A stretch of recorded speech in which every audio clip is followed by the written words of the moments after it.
আজ শেয়ার করব অনুষ্ঠান বাড়ির স্টাইলে বানানো অসাধারণ সুস্বাদু কাতলা মাছের কালিয়ার রেসিপি। প্রথমে নুন মাখানো কাতলা মাছের টুকরো ধোঁয়া ওঠা গরম সর্ষের তেলে ছেড়ে লালচে করে ভেজে তুলে নেব। এবার মুখ ফাটানো ছোট এলাচ, দালচিনি ও তেজপাতা ফোড়ন দিয়ে সাঁতলে পেঁয়াজ বাটা ও কয়েকটা ফাটানো কাঁচা লঙ্কা দিয়ে পেঁয়াজ হালকা লাল করে ভেজে রসুন বাটা মিশিয়ে মিনিট দুয়েক কষে নেব।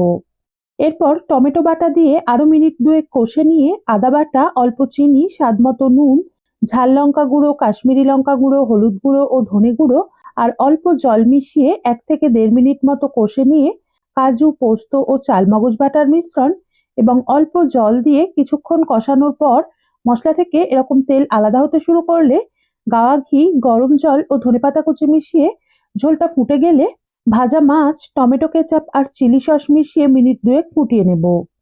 আর শেষে গরম মশলা গুঁড়ো মিশিয়ে গ্যাস বন্ধ করে ধনেপাতা কুচি ছড়িয়ে সাজিয়ে পরিবেশন করব।